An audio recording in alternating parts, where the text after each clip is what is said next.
Welcome to Week in Horror. You gotta be fucking kidding. The only podcast that will feed your horror need. The need to feed. With JL. Yeah, I'm a fucking masochist. I'll watch that shit. Eugene. Somebody has to be the sex symbol, I'm sorry. Alex. Shit, I just demonetize this forever. And Johnny O. How do you like that shit? Got halfway through the monologue before unmuting myself. Golly, it's one of them fucking days. With industry guests. Hi, this is Richard Oakes, Director of Host. Hey, this is Adam Leader, Director of Host. This is Matthew Mark Hunter. I'm Don Ellie. And you're listening to Week in Horror. And you're listening to Week in Horror. And this is Week in Horror. And you're listening to Week in Horror. Welcome to prime time, bitch! News, trivia, and more. One by one, we will take you. Join our live show Wednesdays at 7 Central, youtube.com/weekinhorror, and wherever you listen to podcasts. Week in Horror. Stay scared.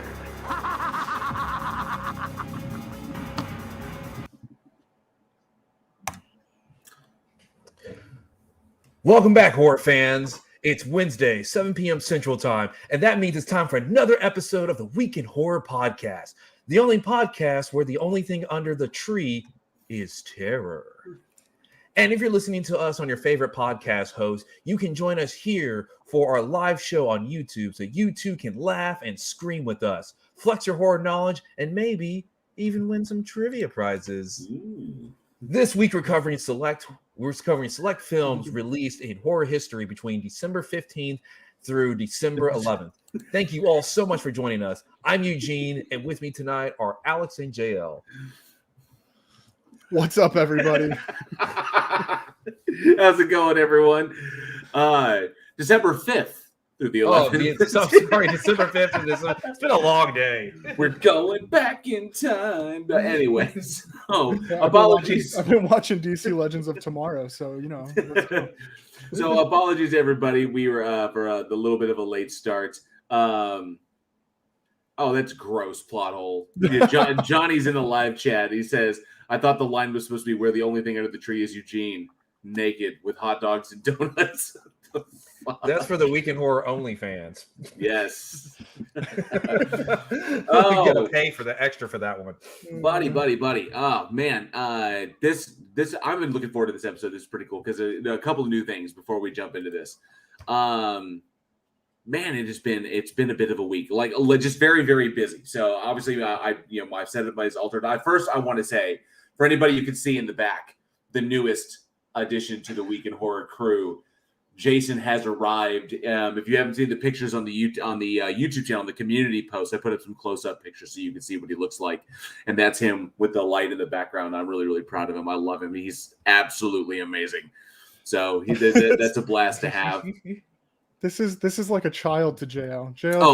It is. It's like he's so fucking cool. And the mask comes off and he looks amazing. The detail is brilliant. Movieland FX really outdid themselves when they were putting him together, so it was worth every penny, and I absolutely love it. He's kind of creepy, really. He really is. Like occasionally, because I'll be sitting here like working, and I'll be like, typing, doing the shit, like writing the next script, and then I'll like see like movement, like along the wall, and it's the reflection of the light. But then I'm like, what the, like, is it but I love it. I love it so much. Jingles, the dog, does not like it at all. He took one look at it and was like, "What the fuck?" So, but yes, he is in, and he looks amazing. We also have a big announcement to make before we kick off talking about the movies we chose tonight. Got a couple weird ones in there. So the big announcement is Week in Horror Digital Darkness is officially launching its own YouTube channel. We'll be doing gaming on a dedicated channel. So Week in Horror Digital Darkness, the link is in the description. You can check us out there and follow us there if you're into gaming, and it will be horror gaming that we'll be running.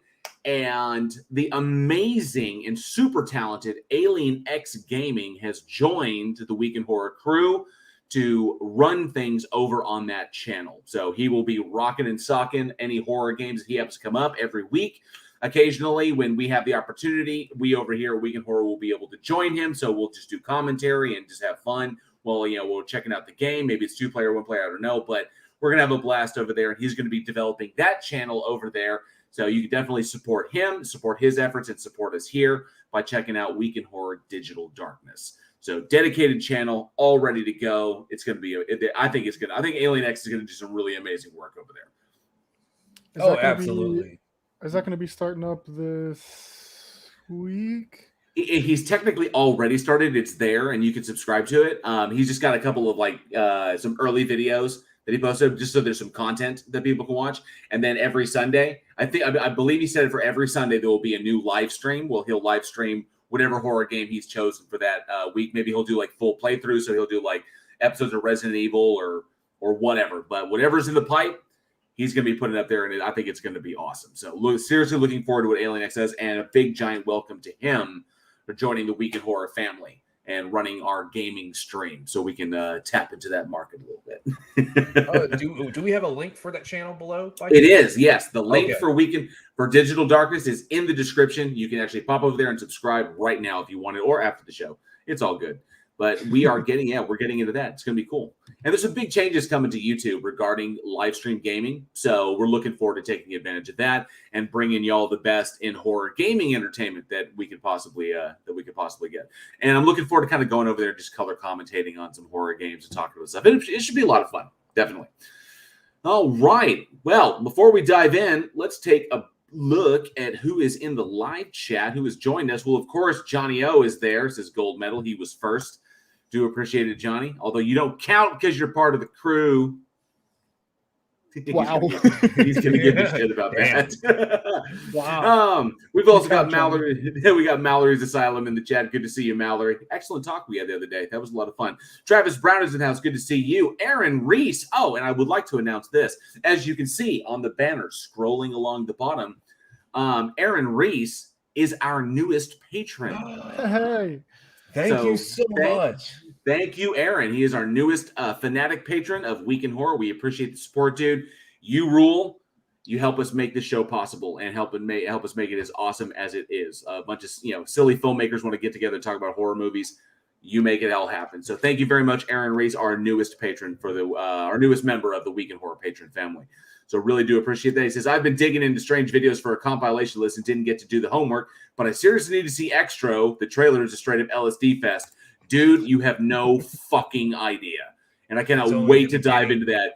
When the midget clown showed up, I knew things were going to be off. It was already.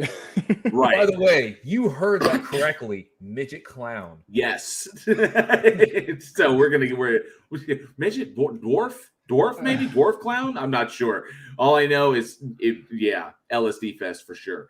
We're looking forward to getting into that. Who else got Jin Juice in the house? Says hello, everyone. Why did I get a rock? I don't know why you got a rock. I'm not sure. Yeah, Mystique Tina Jones in the house. Good to see you. Tina says, "Oh, horror talks. I'm going to sleep. The perfect ASMR." It's going to be good times. Yes. Good and to then see he slid the knife blood. into her gut. Splattered. The knife dove deep into her chest. Dwarf clowns pulling eggs out of human cocoons. Yeah, it's really fucked up shit. So it's going to be really fun. Sarcasm's in the house. Good to see you. Another amazing member of our Week in Horror patrons. Good to see you, Sarcasm. Commander Darklight's in the house. Says, hey, guys, all the way from Australia. Good to see you, Commander Darklight. Really appreciate you being here. Another one of our original, I think the third patron, who's been supporting us, almost since the beginning. So really appreciate you, Commander Darklight. Good to see you. And I see Charlie Welch in the house. Good to see you, Charlie Welch, another amazing member of our patron family. And of course, the only man on the internet you never make a bet with. Good to see you, Charlie Welch. And I think we caught Buddy. I think we did. You? No, I see Elizabeth S. in the house. Good to see you, Elizabeth S. Another one of our amazing patrons. Thank you so much for being here, Elizabeth. And thank you for joining us. Thank you for joining us for the After Dark for this festival when we all played the movie game. The next time we play the movie game, we're going to do a little bit differently. We're going to see if our patrons can actually beat one of us. So it may just be like one of us or maybe even two of us, but I want to see I want to put one of us up against our patrons to see if y'all can beat us at the movie game. So come and join us. If you're a patron, you will get an automatic invitation. All of our patrons can come and join and help us make an episode of The After Dark. It's a lot of fun. Plus, all the patrons, you should have gotten the new newsletter that just came out today. Yeah, today's the 1st. Should have gotten the new newsletter out with all the announcements of the next Bloodbath debate and, of course, our next special guest who will be on later this month. I think you guys will really enjoy that. And I see... I was going to say, I think you missed 2. Well, I see Skooma Cat. Good to see you, Skooma Cat. Appreciate you being here. Maybe 3. And who else? Did you get Robert? Robert Caslow? Yeah. And then just below that, it looks like we got a new person in the chat tonight. Oh, I don't think I'd gotten to Robert yet. I see Casey Long in the house. Good to see you, Casey Long. And of course, Robert Caslow. Good to see you, Robert Caslow. Thank you all so much. Plothole says you don't work. We all know this is a cardboard cutout. You don't work. Yeah, that's true. I don't work. Surf is in the house. Good to see you, Surf. I think. And Tiny Captain. Good to see you, Tiny Captain. I swear I'll say hello to everybody. Sir Little Wolf. Good to see you, Sir Little Wolf. Appreciate you being here. And I think. What's up, Nerd Journal? We got the Logical Hillbilly up in here. Nerd Journal, Logical Hillbilly. Yeah, everybody's popping in. This is awesome. I love it. Yeah, I love it when I see people rolling in. This is why we take a few moments, because it allows everybody to come in, allows us, everybody to get situated, get comfortable before we dive into the insanity every single Wednesday. I think that's yes. I got everybody. I don't think I missed anyone. Can you imagine what it's going to be like? I'm not going to be able to do this when we have if we ever have 1,000 people in the chat or even 200 people in the chat. I'm not going to be able to do this. I'll just the first time an hour later. The greetings will all be understood at this point. know that if I don't say hi to you or if I don't say hey to you in the chat, I love you. Thank you for being here. We all appreciate it. We wouldn't be able to make the show happen without your support. So really do appreciate it. So fucking A, I think I got it all. So I think that's everybody. Well, that's all we have to sir. Is that everybody? That's all we have time for. Have a good night.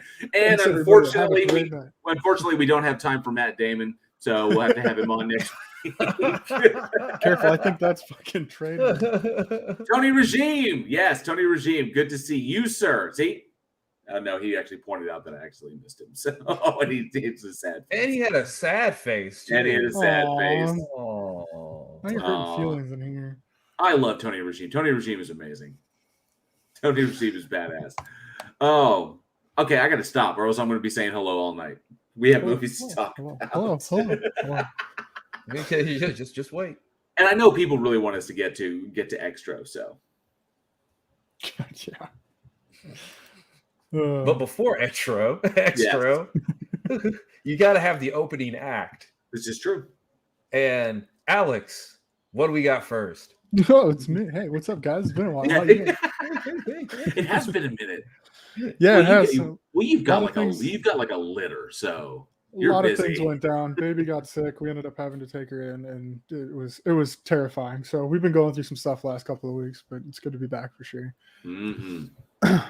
All right, let's start this one off. This one's actually pretty close to me. I hail from the north, and this story was kind of a thing that was always around as I was a child, up until even later years. They're still making movies about it. This movie, though, December 5th, 2001, was Wendigo, or however you want to say it. Wendigo.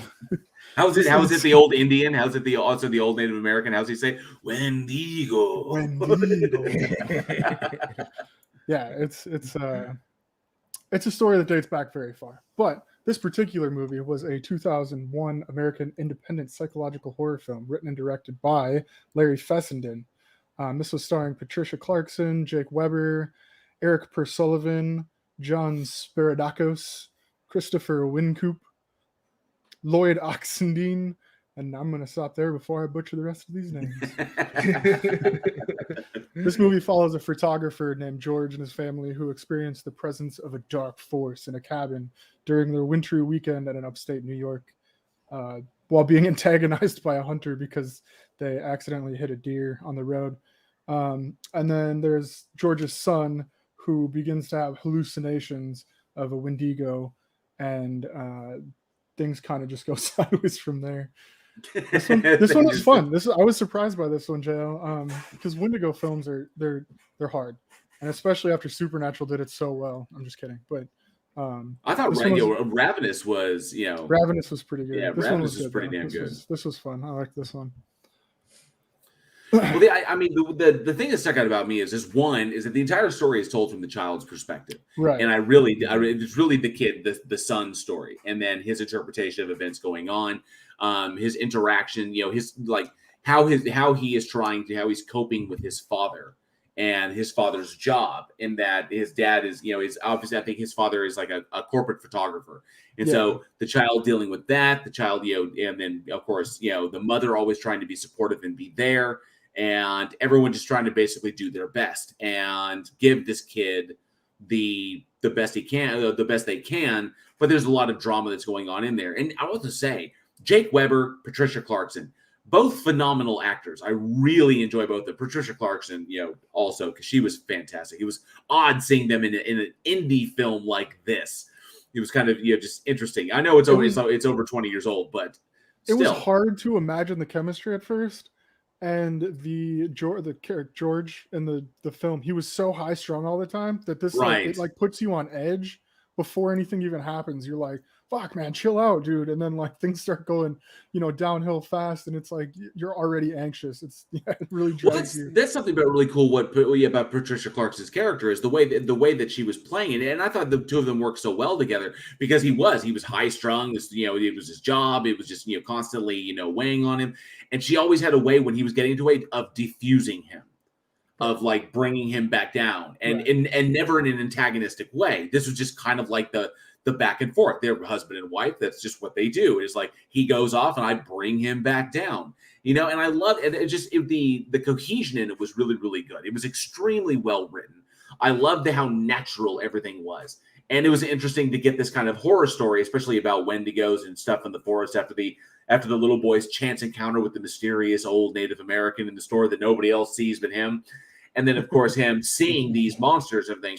The antler creature was pretty cool, but this was just a solid little story.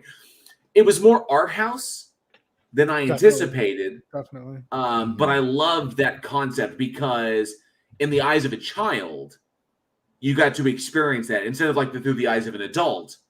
You get that kind of fantastical experience there. So I dug that, being able to see the story through the kid's eyes, and then of course, incorporating the hostility between the dad and the hunter, what happens when they go sledding. I just thought this was just a good, creepy, atmospheric little, just kind of a surprising little number that I really enjoyed. I kind of dug it. So, and Larry Feston did. Larry Feston has been around for forever. So yeah. And I've always enjoyed art films from children's perspectives because since children have that naivety and don't quite understand everything, and so their mind kind of fills in the gaps on certain things. I've always really enjoyed movies like that because we can relate to it because we remember ourselves as children and how we kind of view the world, and it really allows you to play with the artistic elements of it on it, because as a kid's mind is trying to fill in the gaps of what's going on, these can be very fantastical on top of what they're trying to fill in. So it's a great perspective to go with. What really got me was that final scene after because at a certain point, because the kid's envisioning the Wendigo, what he imagined Wendigo would be, and I loved the kind of antler monster thing, part deer, part human. Those hallucinations were kind of interesting, but you wonder, is it really a hallucination? Is this thing out there doing what it does? And of course, the confrontation between the hunter after the incident with the father and the incident with the sheriff, who goes out and tries to question him. And then he's running from this thing that winds up getting him. And then that moment in the hospital when they're wheeling the hunter in, he's all fucked up because he got smashed by a cop car because he ran out in front of a police car. But they're wheeling him into the hospital, and the kid's there. The kid's dad was he's just killed the kid's dad, and the kid's dad is dead, and the mother is Patricia Clarkson is an absolute wreck, and the kid is just trying to take this in, and when the two of them see one another, and you don't get it, that's why I loved it. That's why it hit a little bit harder because it was a different perspective. You would think you took my dad, you expect anger, you expect animosity, you expect judgment, but there was none of that in the kid's face. It was more understanding. It was just kind of like, he doesn't have Eugene said, our narrator doesn't have that, doesn't have those adult those adult perceptions. Right. They're still operating from that kind of naive standpoint, that kind of innocent standpoint. And it's kind of like it's still there. And these things will hit later on, but they don't hit at that moment, and that's why I enjoy deep-seated childhood trauma. Very true.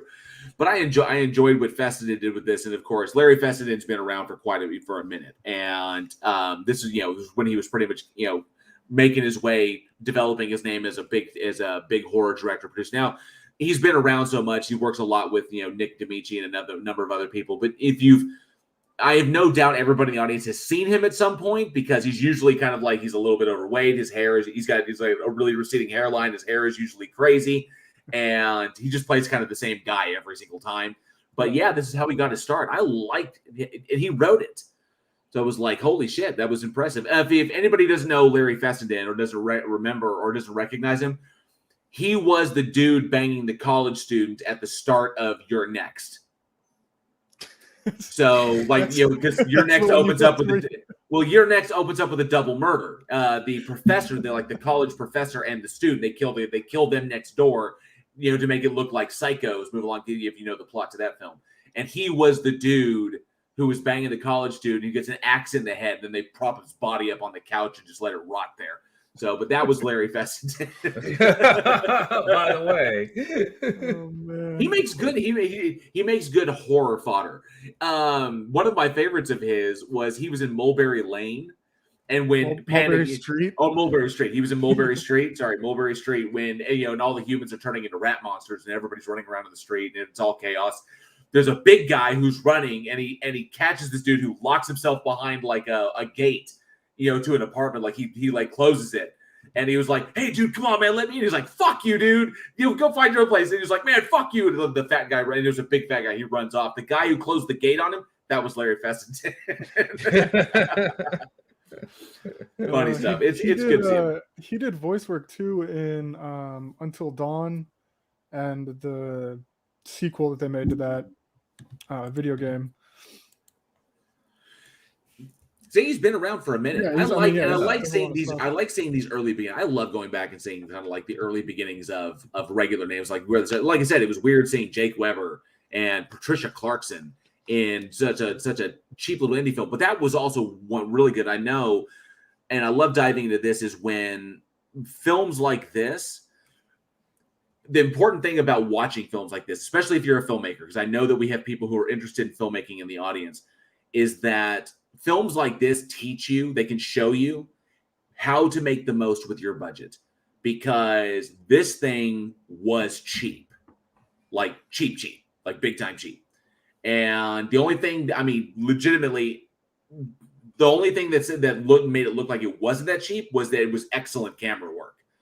The camera work was fantastic, and that can really, just not having a jittery camera where you're all like, oh, gotta focus on shit. Just not doing that can improve the quality, can improve the visual quality of your film incredibly. You know how to use your tripods, know how to use your steady cams, know how to frame stuff, and keep your camera still. Just basic stuff like that makes your film look light years ahead of where it actually is. He stretched every dollar in this. I love what he did with it. Yeah, absolutely. It comes down to camera work. So if you want a film to not look cheap, right off the bat, get some named people on it. Slapping someone's name, people's like, well, how come actors and stars get paid so much? It's because their name by itself is marketability. Mm-hmm. That's exactly what you're paid for. So with a lot of these films, they'll take, say, one person that is up and coming, and you will blow a third of your budget on one person. Like literally, like one person.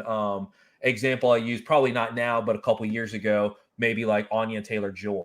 like right before Queen's Gambit or something like that, or like Miles Teller around when Miles Teller in Whiplash, which is like a little no budget film, and you get somebody who's just about to peak and get the A-list status because it jumps from they'll do something for $500 a day to $5,000 a day. It jumps real quick. So if you get them right at the end of that $500 a day for their rate, then when they blow up in that next project, you go, oh, you like Anya Taylor-Joy? She's also in my film.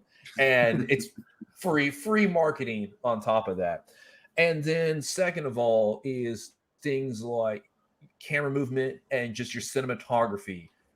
Oh, yes. Good steady pans, knowing how to use dolly carts and tracks so it looks smooth and it looks professional, and just having decent lighting. Lighting takes the longest on a film set, longer than anything else, in terms of setting up lights, positioning them, making sure shadows look good, your exposure looks good, all this other kind of stuff. So you'll spend a third of your budget on your one named actor, and then you're going to spend almost another third of your budget on just your camera and G&E, which stands for General Electric, to get all that to look good. So you get the one actor, and then you make him look really good, and then everything else you just kind of have to work with what you get. So you may be pulling props from thrift stores.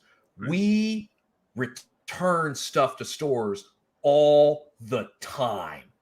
You'll get a budget, say you'll get an art department budget of $5,000, and you'll go to 3 or 4 different Walmarts and Targets, and you'll buy $5,000 worth of stuff. You'll shoot it for 2 days, and then you return all of it. Yes. That is one of the biggest secrets of making the most of your budget. You have to turn it in a way where it doesn't look suspicious. If you try to return $5,000 worth of stuff to one store, they may call you out on it, but if you kind of spread it out over the course of a week, you get different people at customer service at different times, and you can get like 2 or 3 people that turn stuff in, because a lot of time it'll go straight back to whatever credit card you used or debit card, whatever. So you can get a couple of people to turn. So you got to be real catchy with it, and then you get all that money back. So it becomes more of a rental or investment than it is actually straight money out of your pocket you'll never see again. Because what the fuck are going to do with $5,000 worth of like art decoration if you have a decorated house already? Right. So I mean, those are a couple of ways of really that filmmakers have gotten clever in terms of really pushing that budget. So when you have a film like Wendigo and you want it to look professional, get that professional art direction in, get that professional camera work in. And then, like I said, some of that stuff like the art direction you can return to get that money. Then you can take that money and pay your post-production people. So Eugene, it's like you do this on like a regular basis. I've done it once or twice. That's it. Oh, I saw a couple of more people that happened to pop in. Stellarium Celestia, good to see you. Thank you so much for joining. And Beaver C, good to see you as well. Thank you all for joining. And it was Aaron Reese brought up a good point. Jesse Eisenberg in Camp Hell was a classic delay for star appeal. They delayed it past the release of Zombieland just to get the use of his face on the cover for literally 5 minutes of footage in the movie. The same thing you saw, there was actually a re-release of Mazes and Monsters, which was a TV film about the evils of Dungeons and Dragons that Tom Hanks did very early in his career. And that saw once he all of a sudden, boom, after Big, Mazes and Monsters saw a re-release. Actually, I think it saw 2 re-releases because they started winning Academy Awards. Then it was like Academy Award winner Tom Cruise in Mazes and Monsters. It was like, really, guys? But and still, even back then, you could tell this guy is like cut from a different cloth. He's amazing. Even in this like Mazes and Monsters, even in this, I believed every word he was saying. It was like, this guy, he's amazing. Everyone else just sucks. It's just Tom Cruise carrying this whole damn movie. I mean, we talked about with Texas Chainsaw Next Generation. They wanted to shelve it, and then all of a sudden you had Matthew McConaughey and Renee Zellweger hit it the next year. You had Dazed and Confused, and Jerry Maguire came out. All of a sudden, out of nowhere, The Next Generation. And they make sure that you can see Matthew McConaughey and Renee Zellweger's name on that damn cover. Yes. Let me see. Sarcasm. And suddenly the IRS shows up at Eugene's house. Well, I'll see you later. Fucking no knock raid. IRS, show me your receipts. But I love it. I really, really dug this movie. I think it's available on Amazon Prime, and this one was a lot of fun. It was a good, fun watch. It's good to see, actors like really, they believed in the script. These are really, really, everyone in this was really super talented, especially the little kid. I thought he was great. And this is, it's a perfect example. These are the kinds of movies that especially upcoming filmmakers, people who are interested, that you need to, watch and take notes. And just whatever you can find in this vein, not just because of who is in it, but take notes like Eugene was saying, the camera work, the cinematography, everything they do about it. The set design was fantastic. The house that they chose to shoot in was magnificent and just lent itself to the kind of nightmarish quality when the kid is like waking up in the middle of the night. Because the whole thing is triggered off this event when the family's driving down the road and they hit a deer that runs into the road that these hunters were chasing. And then the deer is like dying on the side of the road. The kid witnesses the whole damn thing. And then the hunters roll up, like, what the hell? And then the kid watches one hunter walk over with a revolver and put the deer out of its misery. And this kid has never seen anything like this in his life. And it has a kind of snowball effect on him and how, and then he's in bed, he's at home, and then he's at the little camp because they're on vacation. And then he's the shadows in the room, and then creaks, and the way it plays. That's why I thought it was so brilliantly done, because you don't typically get, unless it's like a fantasy film, you don't typically get this kind of stuff. Right. But a horror story from the child's perspective, I thought was really, really solid. I think the closest anything ever came from that, or came similar, was Del Toro's Don't Be Afraid of the Dark, because that was told from it was essentially from the perspective of the little girl, right, with a little bit from her mom, but mostly from the little girl's perspective, dealing with the tooth fairies that were living in the house. That's what the cool thing about this is, and I love psychological horror films, specifically ones that are done well like this, even on a low budget. If you've got the right idea in mind and you don't try to draw it out too much, you don't try to mainstream it, you can really run with this. Because like you said, the perspective of the kid. And it's like, it's one of those things where it's like, do you trust your narrator? Not that you don't trust the kid, but it's like, he's so young, naive. You can't trust that he trusts what he's seeing, because we've all been in the dark. We've all seen shadows. As a kid, the littlest noise at night is terrifying. Like you said, just went through all that trauma, saw something really dark. Is it triggering something that was already in his head? Is there really something there? What do you trust in this? Right. And so like it plays all the way to the very end of it, where it's like, you get that uneasy, like nothing was really resolved per se, but like there's just kind of like a clear picture of like, even if it wasn't there, the kid experienced it right either way. And so yeah, it plays through the whole movie. There's not really much of a dull point in the movie either, where it's like you don't really it never slowed. There was never you would think like stuff like this, it kind of like sags in the middle, but it didn't.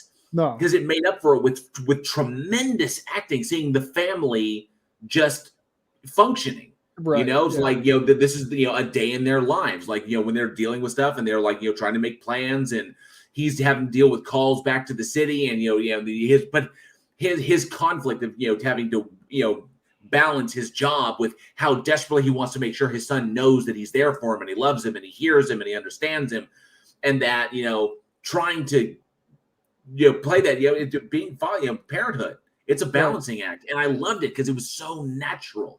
Yeah, that's the important. I would say, that just comes down to the importance of casting. You cast solid people like this, you're going to get solid stuff. But you can't. Definitely. Yeah, casting. I've learned working with good actors. Good actors can make bad dialogue sound good. Mm-hmm. Like it's, and I'm not saying this movie doesn't have bad dialogue at all whatsoever. Just working on just various sets, and the actors, the really talented ones, the ones that really have honed their craft. It's like they are able to read in the little context of the situation and naturally just pull that out. And because I like when we're talking about, say, the family dynamic, and I know so many families and so many couples that are like that. They're able to, if one goes too far in one direction, they're able to wheel it back. The other person's able to counterbalance that. And that's why it works in the family dynamic, because it's like they're able to communicate in the way that no one else can to help somebody from going over the edge. They know what they say, they know the timing of it, they know the influx of it. How it's just there's so many little things, and those are the little nuances that make families real. Right. In films. Just like, I mean, it goes back to Tom Hanks. Tom Hanks, the only reason you could make Mazes and Monsters watchable. That is the only reason as to why. And then, of course, but plot hole also brings up the good point. Good actors couldn't do poo-poo for Goblin. I think they couldn't do shit for. I mean, Troll 2.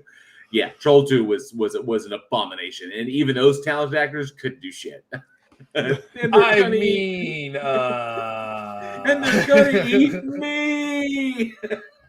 I mean, you didn't think the popcorn scene was sexy at all? No, I did. No, not at all. At all. To quote Matthew Lillard, no, not at all. No, I don't at all. So Little Wolf says, what about Chud 2? Chud 2, Bud the Chud? Come on, man. What are you doing? Bud the Chud. Now I'm conjuring that movie. Holy shit. Well, now I'm seeing, now I'm remembering John Goodman, because John Goodman was in the first one for like that long. But yeah, John Goodman I think he was one of the cops in the diner when they start coming out of the sewers and everything. But yeah, I dug this one. It's a lot of fun, and I think newcomers are trying to get into it, trying to get a sense of what they want to put on film. It's important to watch movies like this. This would be a solid one, a really just a good sit down and just like look at it for what it is, and a way to tell a story, which I thought was unique, which is how you do it. I was gonna say, is that just a movie? Brilliant. Well, I mean, some stories. I mean, shit. Some story. I mean, Ninth Gate was, what could have been a great story, right. But the third act. I mean, actually, sorry, the last 5 minutes. Right. Fuck you. That's all I have to say. well, also, and another thing is when coming with beginning filmmakers, so many beginning filmmakers want to use the big budget films as influence. So they go straight to like the Christopher Nolans and the Quentin Tarantinos and all that. And that, I mean, it's great. You can take bits and pieces of it, but not a lot of beginning filmmakers go to the no budget films. Because even Christopher Nolan, Quentin Tarantino started off with the no budget films like The Following and Reservoir Dogs. Following was good. The Following was really good.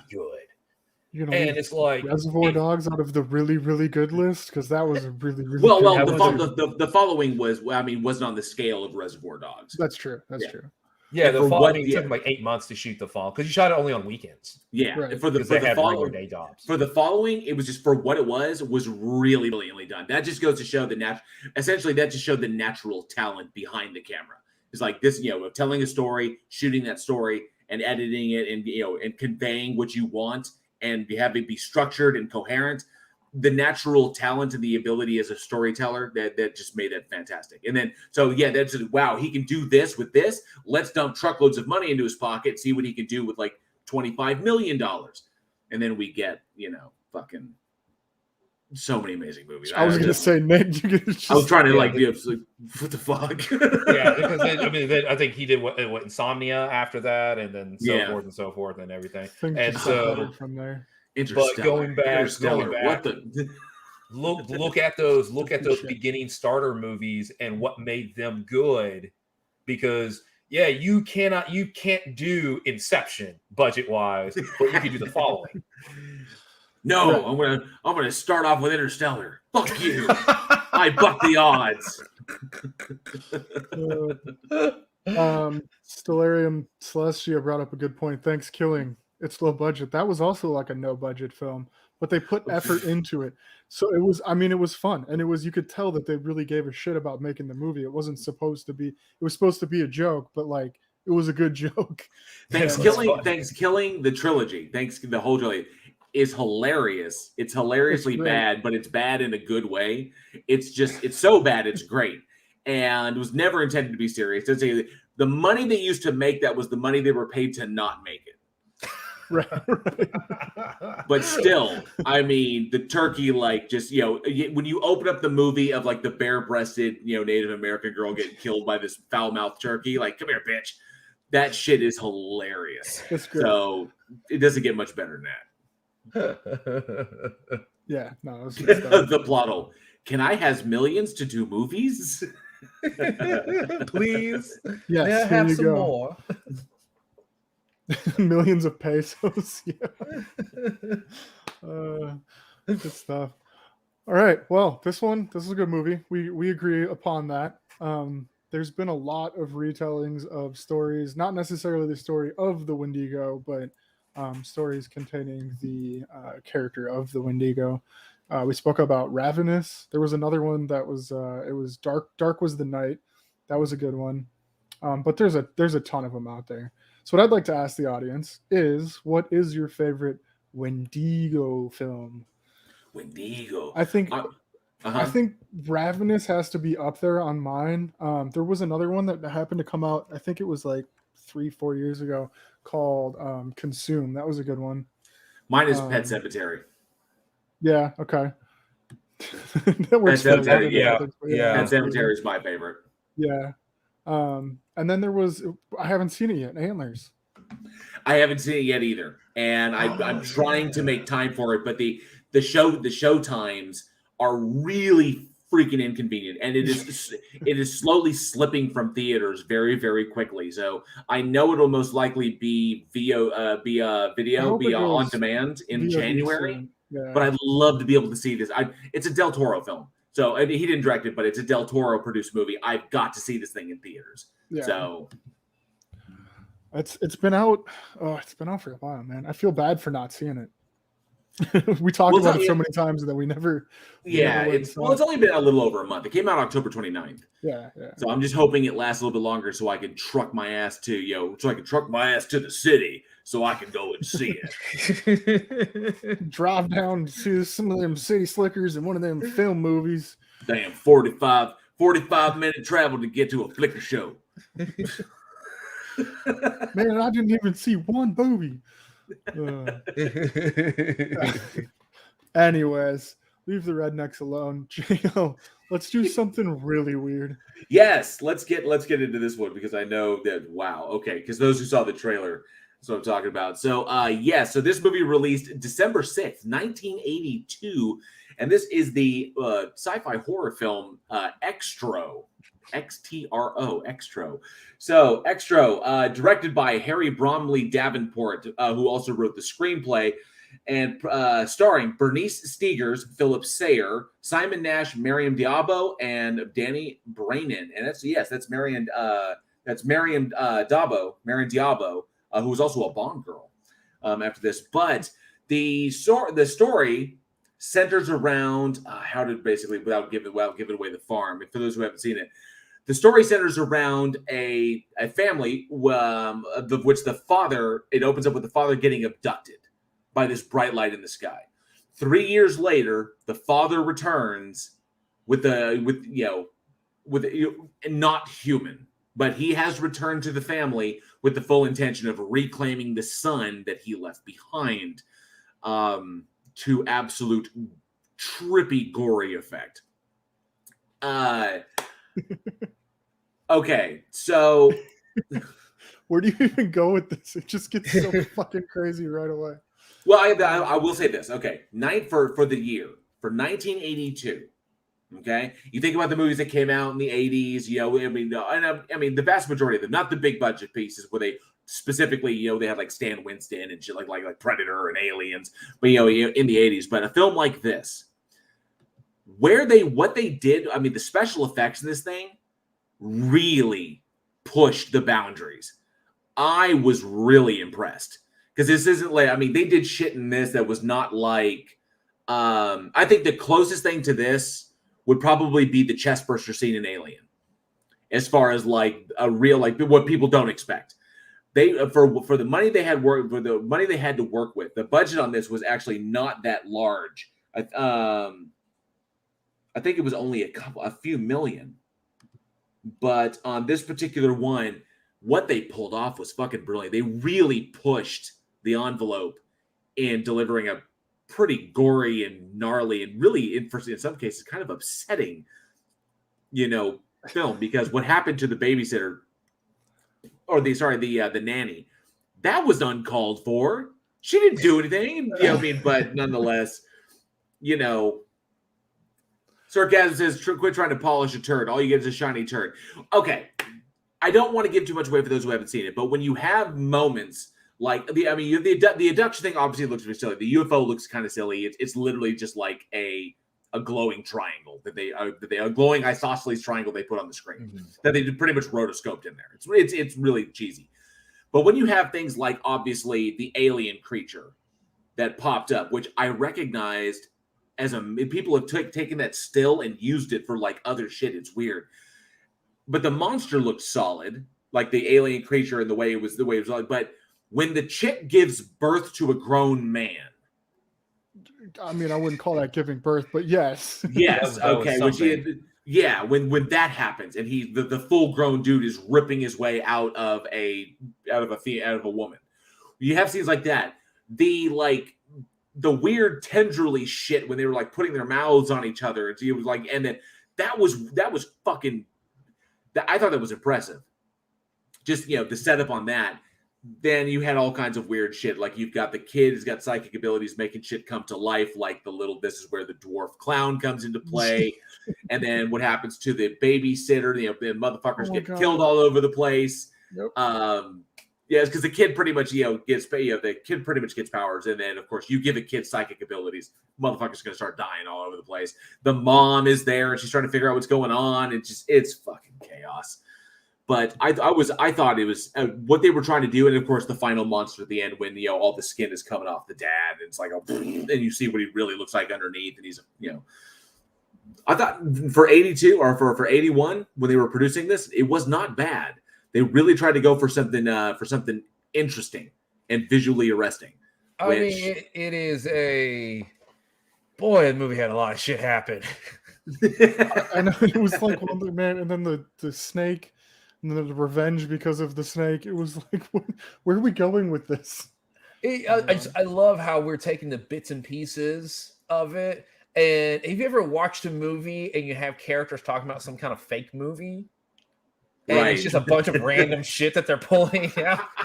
That's what it sounds like, because it's like, so the midget takes the eggs out of the cocoon, right, from the woman and places them down. Like, I don't even know what he was placing them in.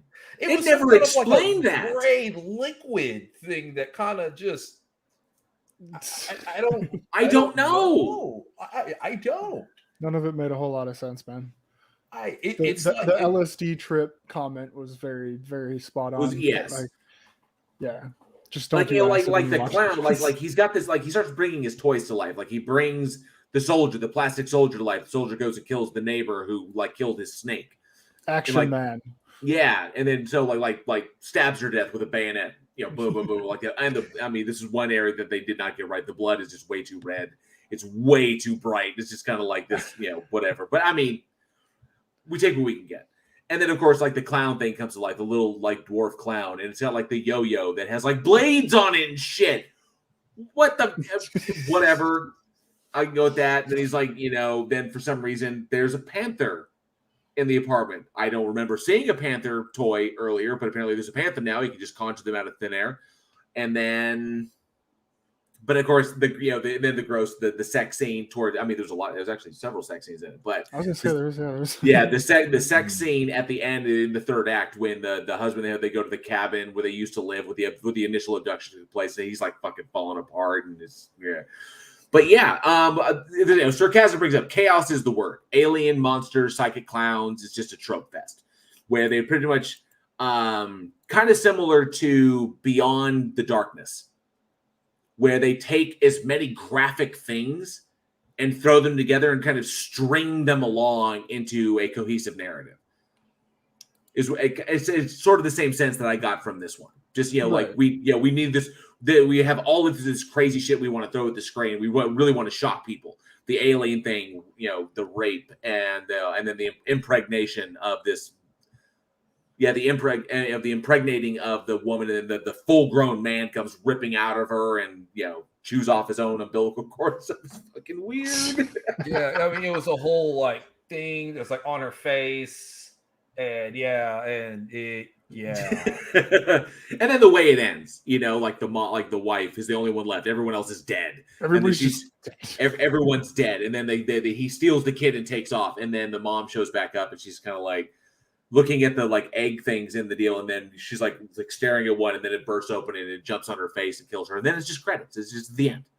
It's like, I can see why it would be. It's just a chaos fest is all it is. But the special effects were pretty much the one thing this thing had going for it. I like what they tried to push. You saw stuff like this in like Hellraiser, where they were really pushing the limits of what they could do. And I enjoyed it for that. Just like, holy shit, this is good camera work, decent special effects, trying to set up. I mean, you try imagining filming a scene where the girl's laying back and her legs are there, and she's like fake pregnant like that, and then a full-grown man has got to come out of her. You got to make that work. So yeah, I want to know how you sell that. Like, listen, this is going to happen. And she gives birth to a full-grown man. Okay, how much you paying me? Nothing. Well, I mean, I think that's what they were trying to do. They were trying to resuscitate exploitation horror in this, because that's one thing that the director said around the time when this was first coming out, was that he really loved exploitative horror, like exploitation horror, and there was a kind of a dearth of it going into the 80s. Just it wasn't really picking up. They were all like really, really cheap, really, really indie, and he was trying to kind of make something so bombastic he could kind of like bring it back and be like, look, it's still here. It's still in your face. And he was trying to accomplish something by putting this out there to be like, yeah, sarcasm's right. Yeah, whatever sticks to the wall, that's what we're intending. Just kind of like, like I said, Beyond the Darkness. Whatever horrific shit we can throw in there, there's no reason for the guy to torture the girl, but we're going to have him fucking do it anyway, because torture makes people squirm. So that's what they're essentially doing with this. True. The one thing is that, and I think this is one thing the director that failed to see, is that in any kind of genre, there are trends. Genres that whole come up and down. So when you have the video nasties and satanic panic and all this other kind of stuff that happened in the 70s, and then as people's tastes change, people's moods change, those fans of those type of films get older, and the new fans that are coming up don't like that type of films. They're looking for something else. You can kind of miss the mark on it. And it's like, look, it's still here. It's still in your face. But this time people are kind of like, why am I watching this? Versus, oh, man, you get that secret video nasty tape in the bargain bin on some family video store on it because your buddy said it was fucked up. It is not that case anymore. Right. No, but that's the thing when you're looking at this kind of movie, especially it's the time that it got released. So the way that it works is you're talking about exploitation films, trying to bring them back. You've got stuff like, I mean, some of the biggest names, Texas Chainsaw Massacre, Last House on the Left. There was another one that was like, what was it? Slumber Party Massacre, Slumber Party Massacre, yeah. Something like that. And then you kind of roll into the 80s. And like you said, he's trying to hold on to it. But what he did was he created like this cult film on accident, essentially. And you've got two kind of parties. You got the party that's like, it's a turd, you polish a turd, yeah. But then you got people that are like, yeah, but like, look at this, like the aliens, they're not really aliens. This is more of like a Lovecraftian style type thing. And then you've got the people that are like, yeah, and so you start digging into it and people are talking about it. It becomes kind of a cult classic or a cult film instead of like an exploitation. So he was trying to do one thing, inadvertently did another, but also did something completely different than anything we had seen before. And may have actually sparked some stuff in the future kind of running on that trope, because sometimes you get some weird fucking movies that they split. They're cult films, essentially cult classics, right, where there's a bunch of people that are like, yeah, no, I totally get it. It's fun. I understand what he was trying to do there. And then you get like these, mainstream people that are like, this was trash. It's like, it's not supposed to be like an A-list movie. It's supposed to be a B movie, and it's supposed to be weird. And you're supposed to look at it and go, what the fuck? And they did a great job of doing that in this film. And it got a lot of attention because of that. It gave rise to 2 more sequels. There's an XTRO 2 and XTRO 3, and there will soon be an XTRO 4. They're still pushing it. Yeah, there's a franchise here. And unfortunately, 2 and 3 have absolutely nothing to do with the first movie. No. It's just the concept of aliens coming down and doing really graphic, gory shit. That's pretty much the only linkage. That no characters. The alien doesn't even look the same, but it carries on. You know, I mean, that's why we have like like we were talking about a few weeks ago, over in Italy, you have the La Casa series, like the kind of thematic element of these taking place. Well, XTRO kind of is doing the same thing. XTRO meaning like, you know, extra, kind of like referring to the alien and everything, something extra Earth or, you know, outside of Earth. And then this is kind of doing the same thing where XTRO is kind of like any of those exploitative graphic alien horror films. So they don't have to be interconnected. They're thematically connected. It's going to be exploitative. There's going to be some sci-fi shit. It's definitely going to be aliens, and motherfuckers are going to get ripped apart.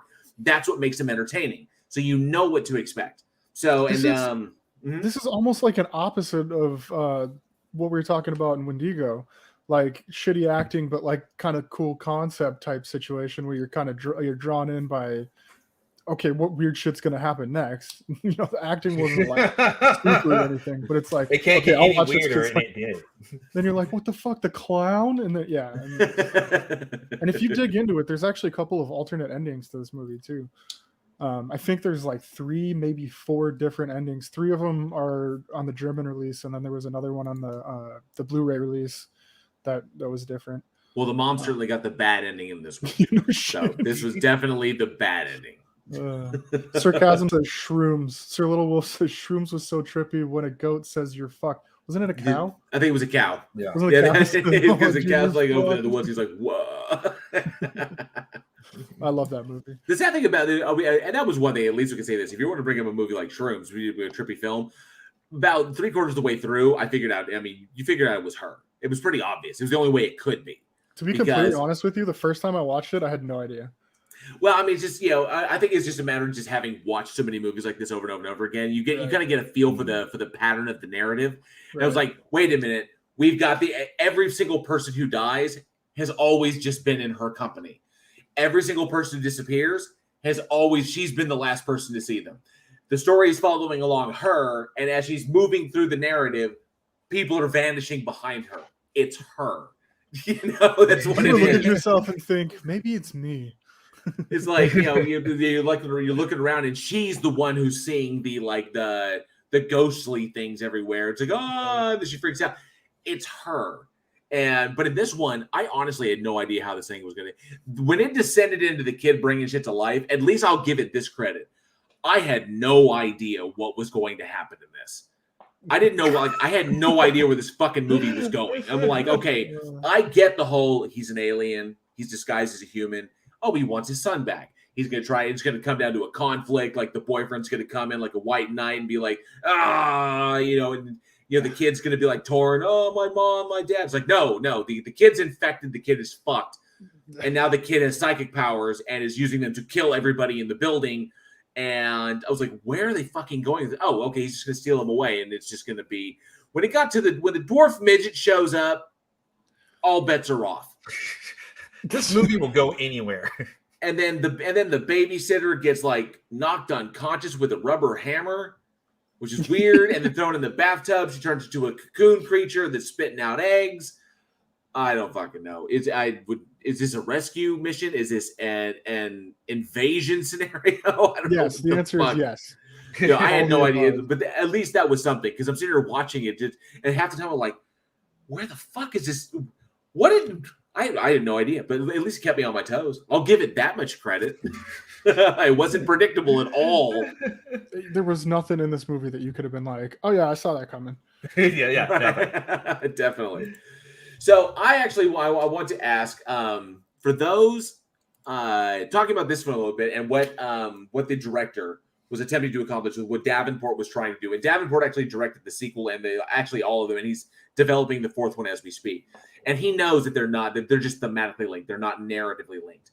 So what Davenport is trying to do, resuscitating exploitative horror, or at least keeping it on life support for those who are hardcore fans of this stuff. That he wants to keep alive, that this is the genre he loves. He's committed himself to doing this. So those who have seen these films, the first one, the second one, and the third one, and I think it's like the second one is like the second encounter, and it's like XTRO 3, Watch the Skies or some shit. It sounds like some stuff you'd see on sci-fi. But if you've seen them, I'm curious as to which one is your favorite. I did watch all 3. I had just so I could get a sense of them. I actually enjoyed the first one more. I think they got lazy in 2 and 3. I enjoyed the first one a little bit better simply because I think that's where the vision began, or the lack of vision, the insanity. That's where it begins, you know. And then it's like, oh, okay, so I've got this, and then just kind of like, but whichever one you think is the better of the, whichever is your favorite installment, let us know in the comments below or at weekinhorror@gmail.com. All right, Eugene, classic one. Okay, so we got a good one, very good one. Released December 7th, 1960. It is Village of the Damned. Directed by Wolf Relila? Yeah, something like that. Starring George Sanders, Barbara Shelley, and Michael Gwynn. And basically what ends up happening is you have a small village and everybody ends up going to sleep. And then you have a group of women who wake up pregnant, quickly go to term, and all of a sudden these children appear, and these children are growing up pretty fast, and shit fucking gets real. It gets real fast. It gets real really fast. By the end of this one, it's like when they're, what is it, the schoolhouse? Is that what they're in? Yeah. And everything's just up in flames, and it's just kind of like, yeah, I guess I could see this. I could see this being the ending of this movie. This is the end right here. It was a shit show real quick. But yeah, no, this one was fun. I ended up seeing this one recently just on TV or something. It was just on. But it's been around for a long time. This movie was a shit show, not only during the movie, but like production of this movie was always so this originally began in like 1957. The writer Sterling Silliphant wrote it with Ronald Colman in mind, but the producer wanted Glenn Ford to star in this. MGM had scheduled this for shooting in spring of 58 and 59, and they postponed it both times. And then Ronald Colman became sick and ended up dying after the script was completed. But the weird thing was his replacement, George Sanders, recently married Coleman's widow. So there was like a whole circle of just shit that happened before this even hit filming. And then MGM didn't even bother screening this movie for critics because they thought it was going to sink. But it ended up going on to make like $860,000 or something as like the sleeper hit. And not only here, but also in the UK. So this movie was just a mess beforehand. But it ended up, like I said, I saw it on TV and I got sucked into it. I didn't even know what it was when I first saw it. And then by the end of it, I was like, okay, that was fun. All right. These kids are terrifying. If those kids ever fucking talk to me like that, I'd be just kids are creepy. They're so creepy. Yeah, and then the super mom creepy. The mom at the end kind of forcing everything, and she's, come on, come back.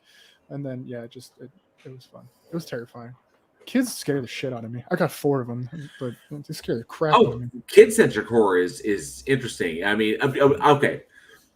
As for context, if either one of you spent some time on, I mean, we're going to go to Reddit, referencing Reddit. If you spent time on Reddit listening we've gone like 2 years of the podcast without having to reference Reddit. But there's a subreddit, I guess there's a subreddit where it talks about weird things that kids say, like really creepy shit.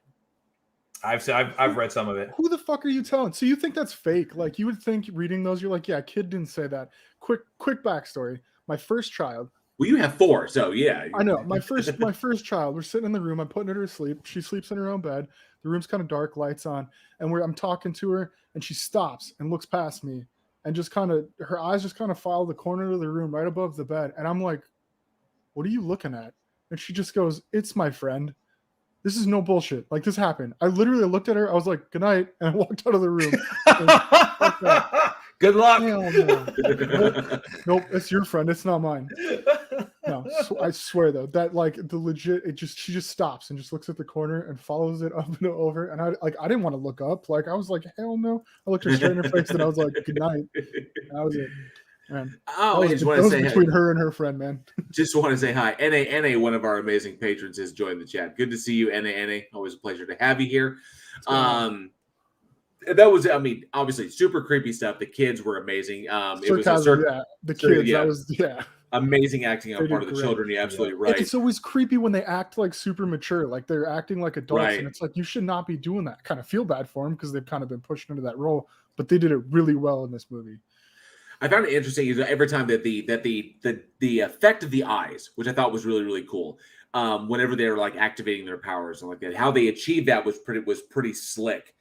In the dang it, I accidentally screwed up my. That wasn't very slick.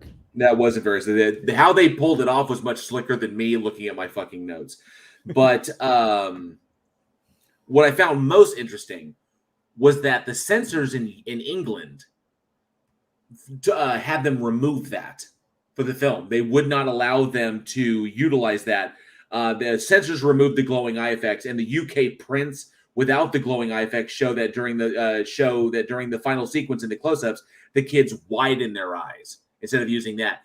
And I couldn't, which is weird, and I couldn't find a reason why that was, other than, I guess, 1960. The concept of evil children was, I guess, kind of new in England, or maybe, I'm not sure. There were other stories have been told regarding, children that go evil, but I mean, I guess it's England, whatever. It is part of the dark-eyed children thing is still a trope. It's like I've heard it recently on podcasts that they do like scary stories. I can't remember if it was the No Sleep podcast or Creepy. It was one of the two, but they just did one. It was the black-eyed children, and it's the same concept as even back then. So the trope hasn't changed like at all because it's so creepy. Well, there was also, and it was weird because on the American side, after David sets the person on fire. Yeah. In the British print, he gives like this kind of like really small, kind of subtle smile. Yeah. After he does, just really subtle, like you almost blink and you miss it. Where he kind of kisses. That is not in the American print. Really? Oh, I didn't know. Yeah. So like they shave it right there before it hits. It's just really, really odd choices when you come like this. But I think that was a hallmark of the fact that it was originally supposed to be an American film, and then it shares credit with MGM Britain, and then just it was such a chaotic production. And I think another example of too many cooks in the kitchen, especially when we talked about this last week, when adapting novels, because based off the Midwich Cuckoos, it should get better treatment, and it doesn't get that kind of treatment. It's kind of like, oh, it's an interesting story. Let's adapt real quick, see if we can make money off of it, see if we can capitalize. And then, of course, everybody's got their own fucking opinions. Luckily, I thoroughly enjoyed this one because, and especially at the time, 1960, same year that we got Psycho. And I liked what this brought to the table because it opened up a whole subgenre and really opened the door and said that we can really go this route. And we got a whole slew. I mean, without Village of the Damned, we wouldn't have The Good Son. We wouldn't have, there's so many. Holy shit. Like Evil Kids. Evil Kids? There's evil you got like Children of the Corn. Children of the Corn. Thank you. Yes. Thank you very much. So you wouldn't have, if Stephen King, they wouldn't have been able to, probably took inspiration from Midwich Cuckoos, created Children of the Corn, and then ran with it. And now all of a sudden, we got like fucking 19 Children of the Corn movies? I'm not sure how many Children of the Corn movies we have. 12. So Little Wolf brings up Bad Seed. There you go. Yeah. So you just brought up Stephen King. Oh shit! The Omen. Thank you. I was going to say The Omen, Rosemary's Baby. The Exorcist. Yeah, evil little girl. Yeah, the little girl. So yeah. Did you said okay? Was Stephen King from New Hampshire? Maine. That's right. Effectively New England. Yeah, that's New England for sure.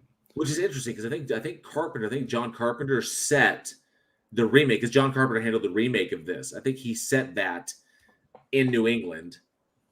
I'm pretty sure, but I do know, and because we mentioned Shrooms on the last film we were talking about, the lead actress in Shrooms was the lead alien little girl in the remake of Village of the Damned. There you go. Bring it around. Oh look, we made a connection. Full circle, baby. See how it comes together like that?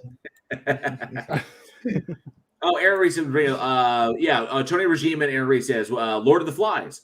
and was not supernatural, all about tribalism and kids, and the kids end up hunting each other and shit. There's currently a show on Showtime called Yellow Jackets, which is essentially kind of devolves into the same thing, only it's girls instead of boys. But Lord of the Flies, another film with scary kids based off the book, and then that was published in '54. Yeah. I'm not sure when the first movie came out. Oh yeah, and of course Charlie Welch, Gage from Pet Sematary. Yeah. Stuart Little brings up The Innocent. Absolutely. God, so many. The Others. No. Yeah. No, The Orphanage. The Orphanage. Well, that was really creepy ghosty. Oh no, there were some mean kids in that too. Absolutely. Yeah. So, given that we tapping onto that, I like what was pulled off here. I think the black and white lent itself to it very, very well, because that has the black and white has obviously being 1960, but the black and white has an aesthetic. Even today, it's like a window on a kind of like a mental or an ideology of the past. The 1950s, the 1960s. The clean cut. This is how this is how guys are. This is how women are. These are the gender roles that we are upholding. Children are supposed to act in this way, but these children are not acting in this way. There's an aesthetic that is I think lends itself to this story.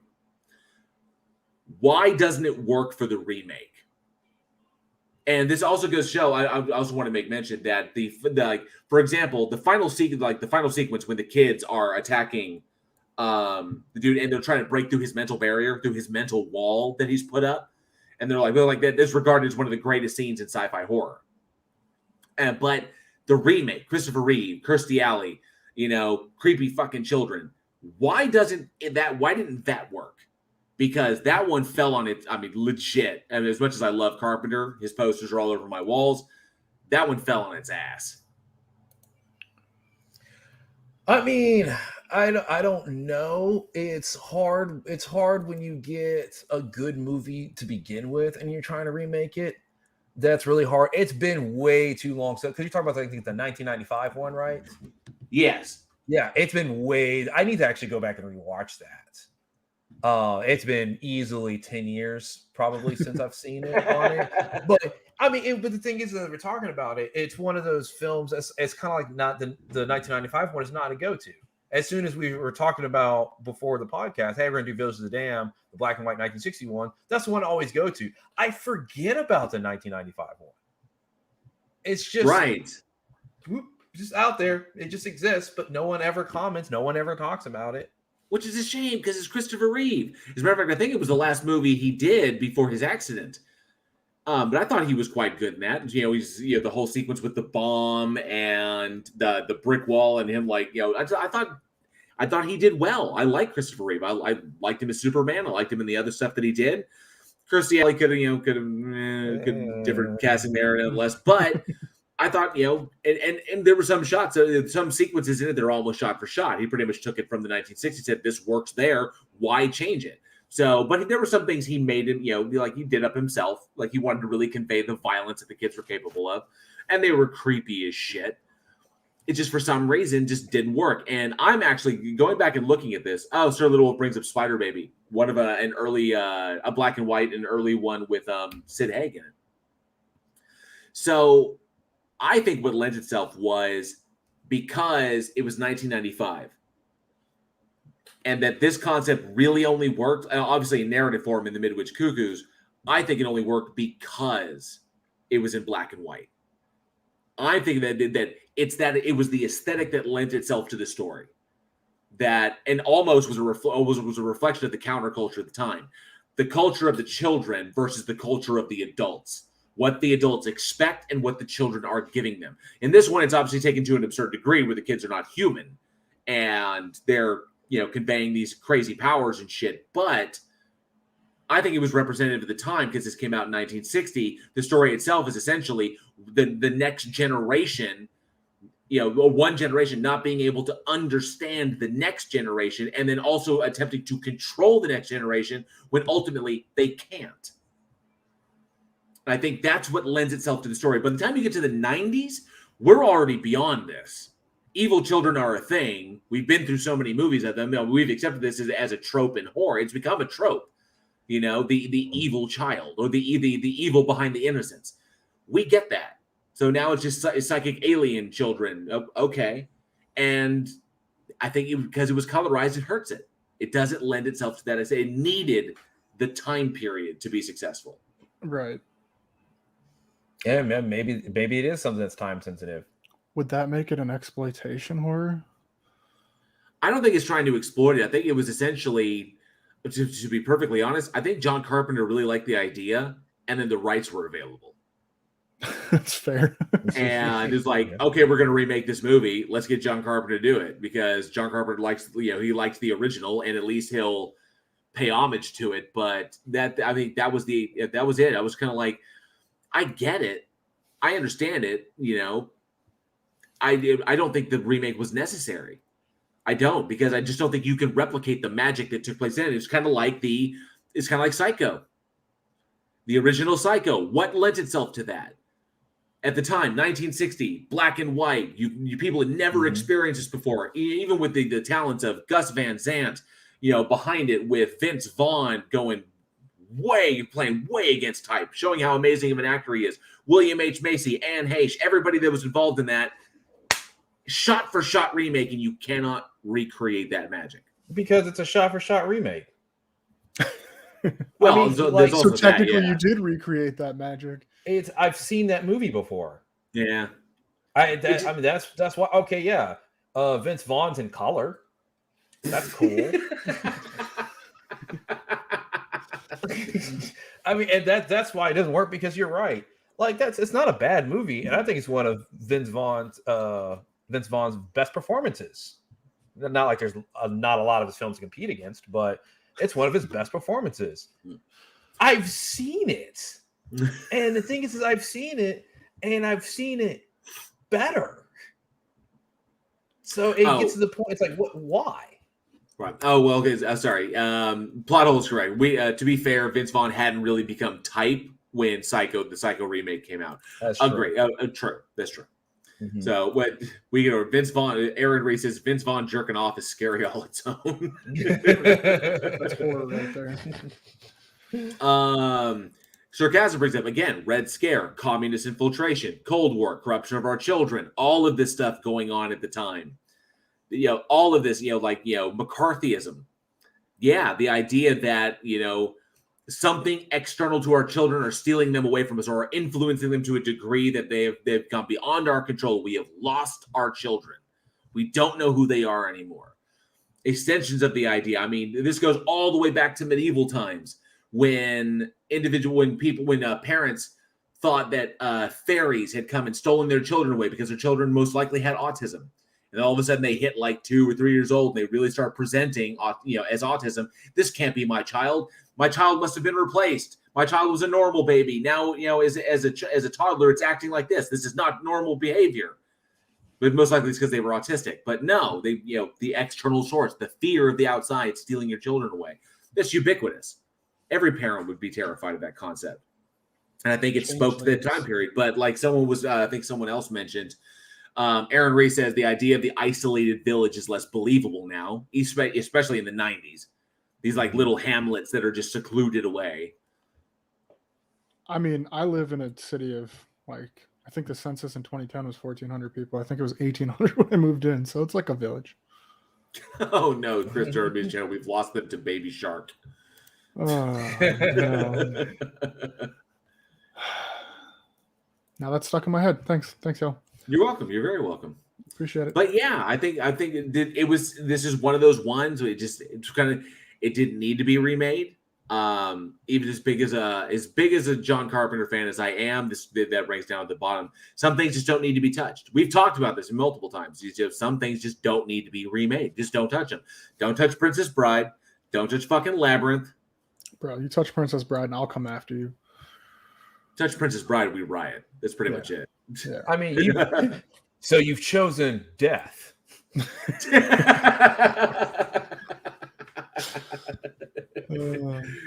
Oh, that's when Eugene shows up, full plate armor. Yeah, you have chosen poorly. Well, I invite you to. I get the Lord of the Rings. The Lord of the Rings. So you have chosen death. I invite you to test that theory at your convenience. I like, yeah. So Little brings up like Child Play. Child Play didn't need to be remade. No, neither did Pet Sematary. Didn't work. Pet Sematary. That was one of the most soulless remakes I've ever seen. And I always forget the actor's name. The dad. What the hell is his name? I can't stand him in any movie he's ever done. I know he's like an A-list actor that's been around for a long time, but he was the new John Connor. I can't even remember the dude's name. I can't stand him though. Wooden Face. It's like. I'm sorry. He always comes off as just comes off as very wooden to me. It's, it's not like actor Timo Pennicott. We call him Shovel Face. Just because, Jason Clarke, that was his name. Jason Clarke. Okay, there you go. Okay. Yeah, I can't stand him. I always feel like he's like pissed off that he has to be there. He probably was. It's like fuck rent's due this month. Oh no, my kid. Yeah, it's terrible. Rent's due this month. Fuck. So I want to go and I want to ask the audience, because we've been talking about the original versus remake. You have the original from 1960 or the remake from 1995. Which one do you like better for Village of Damn, the remake or the original? And should they make another one in the age of reboots and remakes and restarts and all this? Should they make another one? You let us know. Shoot us a message or email at weekinhorror@gmail.com or leave a comment below. Original, remake, or maybe a new one. There's no word on the new one. I'm just doesn't know if you'd like to see one. Sir Little Wolf says it best. Carrie always quote, "There is a shortage of perfect movies in the world. It would be a shame to ruin this one." It would. It really would. Oh, there's the Jinju original and no.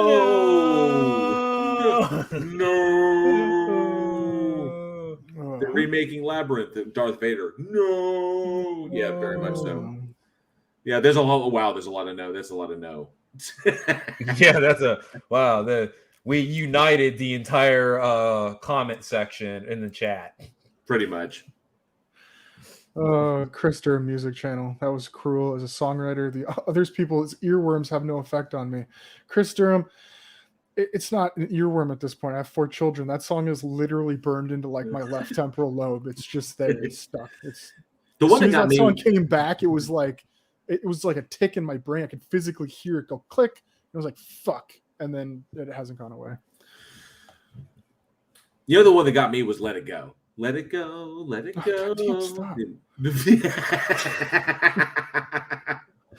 And Sarcasm says I've seen so many failed remakes. I genuinely don't understand why. And I'm pretty sure it's pretty much just capitalizing on nostalgia. That's the only reason they would do it. It was popular then. Nostalgia will make it at least somewhat popular now. We can capitalize a little bit off of an old IP. We'll have to come up with new original shit. It's the easiest way to make money. Yeah, it is. It's a money pit. Every once in a while, you'll get a gem that's a really good one, or one that you're like, oh, you know what? That is better. I really like that. It happens every once in a while, but most of them, it's a cash grab. Right. Sir Little Wolf, remake Last Starfighter. Yeah, you could remake Last Starfighter. I mean, it's kind of a cult favorite, but it could be done so much better, especially today. They are remaking the Last Starfighter. Are they remaking it? Are they? Yeah, I think. Plot hole. Not that I know of. I'm pretty sure that the internet outcry against a remake. I know that it hasn't been done, so I know that the internet outcry against a remake of Labyrinth was pretty enormous, as it was for Princess Bride. I don't think they're going to touch them. That those would just bomb completely. Right. Like nobody would go. Nobody would justify that crap. Tony Regine says Legend with Tom Cruise and Tim Curry is another that should not be touched. I think Ridley Scott's first film. Ridley Scott's first? No, it's not his first film because he did Alien before Legend. I thought Legend came out. Was it his second movie? Maybe a second movie. I guess it could have been. But I know for a fact it's not his first. Oh yeah, 85. That's right.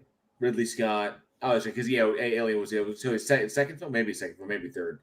Mm-hmm. Oh, Mia Sarah.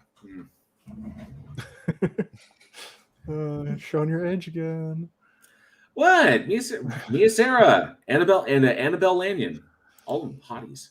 What do you want me to say? I'm not going to deny it. Hey, at least you're true to yourself, man.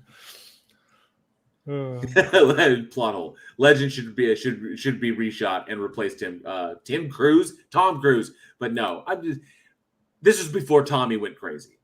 Okay, this is light years before Tommy went crazy. Let Tommy be the action. It was better than the heroes in the D&D movie. I'll give him that. I mean, that's a pretty low bar. I was gonna say, dude. I don't know. Legend just be if they redid Legend, it'd just be Tom Cruise trying to kill himself like in every other movie. What the fuck was that movie? The one where he on the edge of tomorrow, edge of tomorrow. Yes.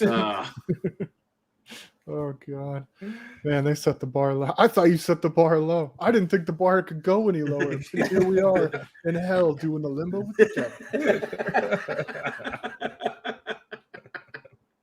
devil. Plottle says he still sucked. I apologize. What I mixed up in my head was that it was Tom Cruise's. Was it Tom Cruise's first movie? Because didn't he do? I couldn't fucking tell you. Didn't he do Risky Business before that? God damn. Or was that after? Why are we talking about? We went on a fucking side. Yeah, we're on a tangent right now. This is what happens. The only thing Tom Cruise was ever good for was because I was inverted. Hang on, going all the way back. Risky Business and All the Right Moves were before. So was The Outsiders, Losing It. Oh, he Taps and Endless Love. So I remember Taps. Super early. So yeah, Legend was 1, 2, 3, 4, 5, 6, 7th film. Yeah, he was established by then. I would. Well, yeah, Risky Business. Yeah, it pretty much made him a household name. Mm-hmm. So they probably did Top Gun shortly after. Top Gun was the movie he did next. Yeah. Okay. He went from Legend to Top Gun. And Top Gun. Yeah. So that Top Gun just like solidified him. Yeah. Then it was like Color of Money, Cocktail, Rain Man, Born on the 4th of July, Days of Thunder, Far and Away. You know, all these movies are just like solidified Tom Cruise. Yeah. And then he did, his one porno, The Firm. I kid. Yes, Aaron Reese brings it up. Meg Mucklebones was played by the Doctor for Star Trek Voyager. Robert Picardo is the actor who played Meg Mucklebones. And interesting fact, he almost died when he was portraying that. Because when Meg comes up out of the swamp and does the big entrance, how they did that was Robert Picardo was in the getup, and the way the getup was designed is he couldn't really move very much. He had limited mobility, and because of the limited mobility, he was kind of in a bad crouching position when he was playing the role. When the hydraulic lift went to bring him up out of there, his head almost got caught under the lip of the set. So almost like it narrowly grazed him going into that, and then boom, and then he gave the production. So Robert Picardo was almost killed pulling off that role. Hey, it worked though. It paid off. It did, because I always thought that was a cool ass scene, and it blows my mind it was Robert Picardo. That's kind of help Angie. Good to see you, Angie, Scientology freak. But all right. Aaron Reese is right. Pretty much anyone but Doug Jones who wears a costume in water will nearly die. True. Doug Jones is part fish. I'm Abe Sapien, Shape of Water. I don't care what it is. The dude just belongs in there. Yeah. But okay. So I know people have been waiting for the last movie. Yes. Alex. It's a fun one too. It's fun. Bring us home. All right. So we're gonna end this one with the third movie in the Critters saga trilogy. Was there only 3? No, there was 4. No, well, 4. Yeah, technically now there's 5. So I guess, yeah, technically. Yeah. This one came out December 11th, 1991. This one after Critters 2, the main course. God. So, anyways, this was directed by Christian Peterson. Obviously, this was also Leonardo DiCaprio's film debut. First one. This one had Leonardo DiCaprio, Amy Brooks, Don Keith Oper, John Calvin, Mina Axelrod, coolest last name ever, by the way, William Dennis Hunt, Jeffrey Blake, and Christian and Joseph Cousins. So this follows up after the second film. Charlie is tracking down the last of the critters. Then there's this family. Their tire pops. They pull off, and a critter attaches an egg, and they drive back to their apartment complex, where they're going to be staying. And all hell breaks loose when critters start fucking murdering the maintenance man. And thank God that landlord disappeared right away because he was a prick. Yes, he was. He was a dick. But just like the first two movies, those little balls of fucking mayhem just tear shit apart, and it's fantastic. Not quite as good as the second one, in my opinion, but with Leonardo DiCaprio on this one was great.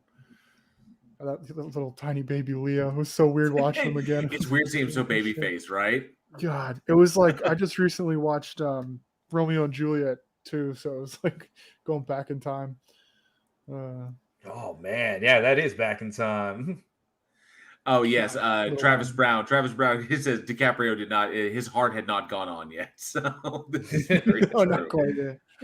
He wasn't drawing nudes yet. Yes, Aaron Reese.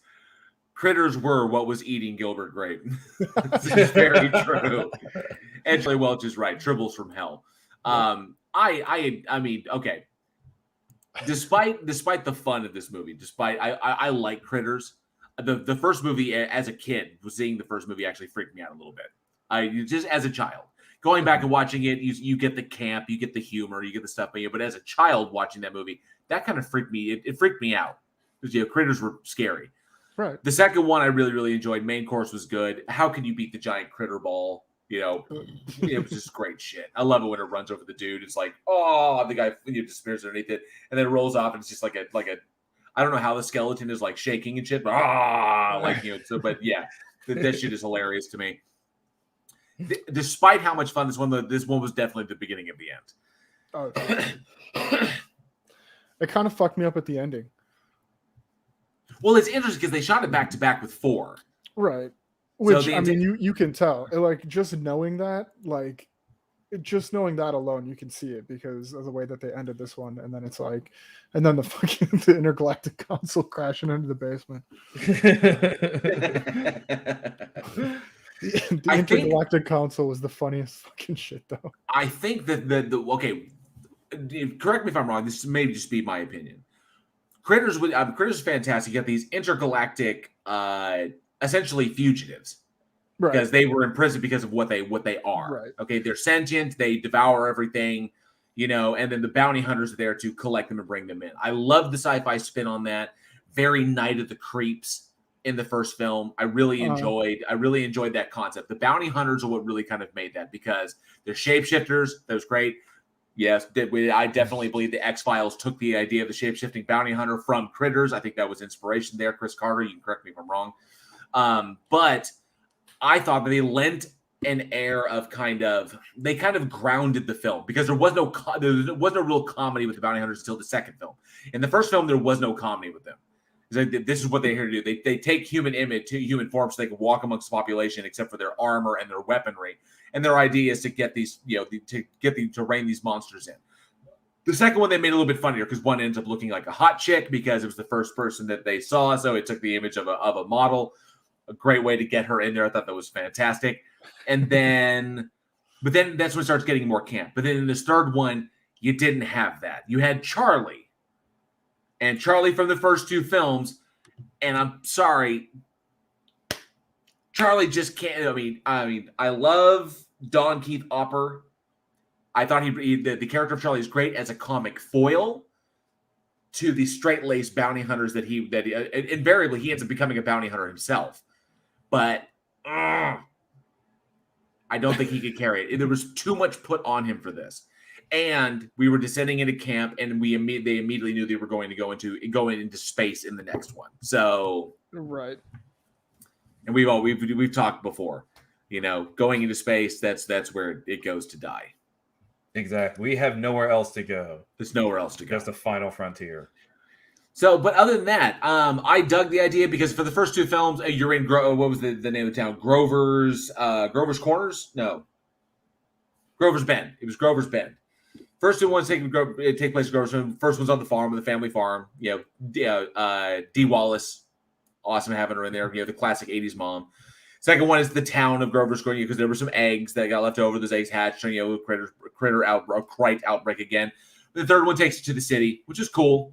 You know, an urban environment. I liked that. I like the idea of them running around, you know, in the building. I thought that was really, really cool. It's just an interesting concept taking it out of that. But the descent into camp, it needs a little bit of camp, but not so much. When they start like quipping to each other and shit, I just, you know, like when the one gets what was it? When the one gets shot bald. Oh, that was it too. Oh, god damn! I'm mixing it like this. I think that was 2. Was that in 2 when he gets shot? Because the bald one and the one that was burned with the bleach, both show back up in 3. Yeah, yeah. Which is weird because they're all supposed to have died in 2, but I don't know. But like I said, I think this was attempting to capitalize on a franchise that had seen a little bit of money coming in, and just couldn't. Maybe they knew that eventually they were going to be putting the stake in this thing's heart. This is why they was like, let's just go to space, just make it, you know, as insane as we possibly can. And that's pretty much it. Sure Little Wolf says space didn't kill Leprechaun. What? That's another conversation. Everything. It technically did because Leprechaun 4 was also in space. I guess, yeah. But then Leprechaun went to the hood. Yeah.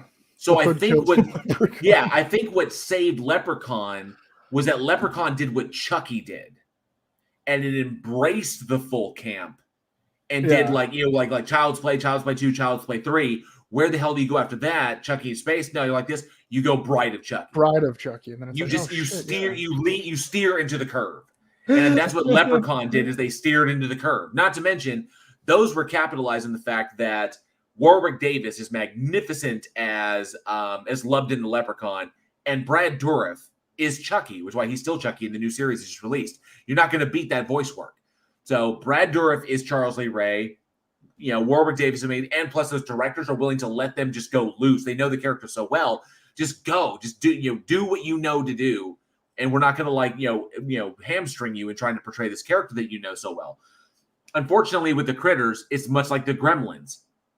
Only Gremlins died much quicker because New Batch, although New Batch was fun. New Batch was just silly fun, you know. But still, I mean, where are you going to go? I mean, yeah, but you got to play more into like specific Gremlins at that point. You can only take it so far, and I think with this movie, I think like you said, they kind of knew it was coming to an end because 2 was great, and then 3 was like you could feel it like, okay, they're tracking down the last of them. You can either keep it going or you can kill it with space, which was kind of the go-to in this time period. Yeah. But it was always fun. It was like, let's end it on a fun note. At least it was entertaining. Yeah, we did what we could. This is the end. We wrote it out. We tried to do it. We shot it this way. It feels like it's the end. Let's go to space. Fucking end it. Yeah, and they ended on a good. They ended on a good note. Well, that's why it's one of the benefits of shooting your stuff back to back. Right. You know, because you get to reuse props, you get to reuse sets. All you have to do is like just tweak things to make them look a little bit different. You can play with so much that allows you so much, very similar to back in the 50s, like we were talking about when Frank Farrell was on the show, is when you use one production to essentially produce 2 movies. Right. And so that was a way of amortizing the cost of another film. So same thing is applying here. We have this big setup. All we have to do, with some basic camera tricks and some really, really, smart carpentry and some other, set designs, we can take what we were using to do a city to do like an urban deal and turn it into space now. And then we just add in the space shit at the end, cut those transitional clips in.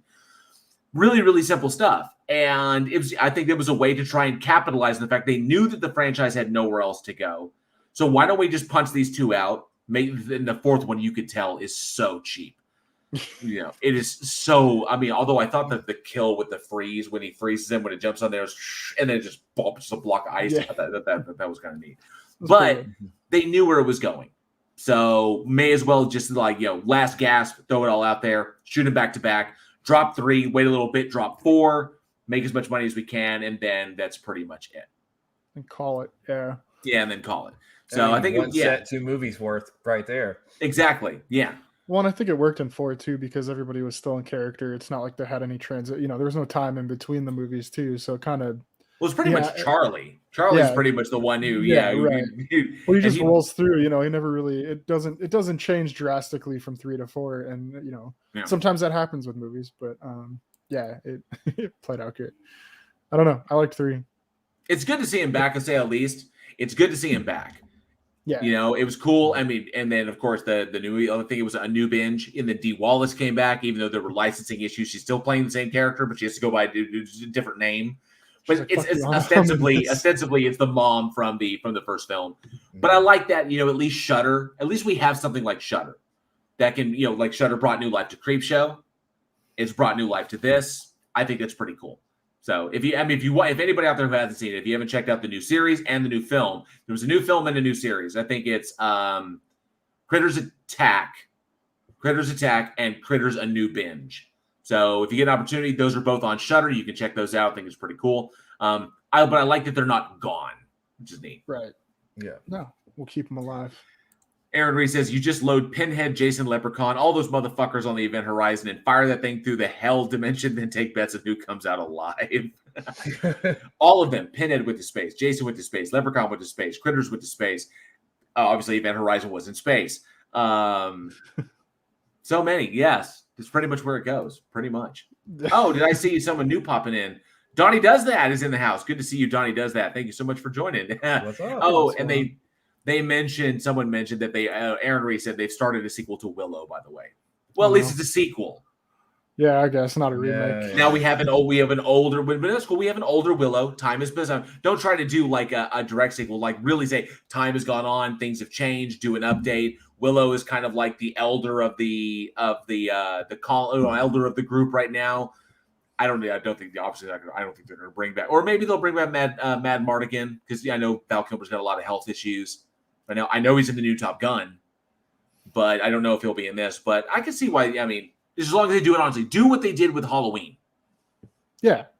Mm-hmm. Yeah, keep it rolling. Keep the story rolling. Keep the story rolling. Exactly. Yeah. Make it seem like it's been 15 years or whatever. Good times. So I think maybe we got to ask our friends in the chat something. Yes. I wonder if they know what's coming here. Well, which one? The CTA? Yeah. No, I was just gonna ask the audience, what is your favorite Critters entry? I have not seen the ones on Shudder, so that's something I'm gonna have to check out. I didn't actually even know that was the Critters Attacks and Critters New Binge was on there. Yeah. I'll have to check those out. We talked about it previously. I think, Jail, you were talking about the second one being one of your favorites. The second one is my fave. Yeah. I think I'd have to agree with you, because of the second, the Critter Ball. Yeah, I was going to say the Critter Ball. It's just awesome. There's something. The first one obviously was great because it was the original, and then the second one was goofy. When she shoots him in, and blows his fucking top off, and he's like, did he yell fuck? He's like fuck, and then turns around, looks in the mirror, bitchin'. I was like, what the fuck is this noise? I love it. I do. That is just so fucking goofy. Almost as good as the first one. They have guns. So what? Blam, motherfucker! And he just takes that shit was fucking great. The double barrel shotgun comes out and blows that fucker away. It's like, oh shit! Good times. Yeah, but let us know in the chat down below or email us at weekinhorror@gmail.com. Oh, and I see Rodent No Last Name has joined us. Good to see you, Rodent No Last Name. Says, sorry I'm late. You can start now. Fantastic. Welcome to Week in Horror. We'll restart the show. But JL, I think the people are here for one thing, and I think you should bring it to them. Yes, I think it is time. It is time for trivia. The whole reason you're here is to maybe win something cool. So, just to let everybody know, to remind everybody, and I'm pretty sure I set it up, but starting today, all of the limited edition shirts are available on our Teespring. Every single one. I'm opening them all up for December, for the month of December. And everyone gets automatically 15% off of anything in the store, including our new official Week in Horror drinkware, which just got added to the store in time for Christmas. Pint glass, steel water bottle, the metal water bottle, and a new black mug featuring the artwork from our first limited edition shirt. All that's available. Use promo code, if you like this, use promo code Bloody Xmas. Bloody Xmas for 15% off everything in the store. Until the end store of link at weekinhorror.net. Yep, the link is in the description. So that is our Christmas present to y'all in case y'all want to pick something up. It's as cheap as we could possibly make it. The prices are as low as I could possibly make them. And you get 15% off of that as well. So, go for broke. But yes, that's what we did. We wanted to make those things absolutely available because now all the limited edition shirts are available for everybody for this month only for Christmas in case you want to pick something up for a loved one or for yourself. Because I know, and then those are going right back in the vault before we unveil limited edition shirt number 5. So, but yes, pint glass is great. yeah, I know, right? Didn't come out good. Yeah, it came out good.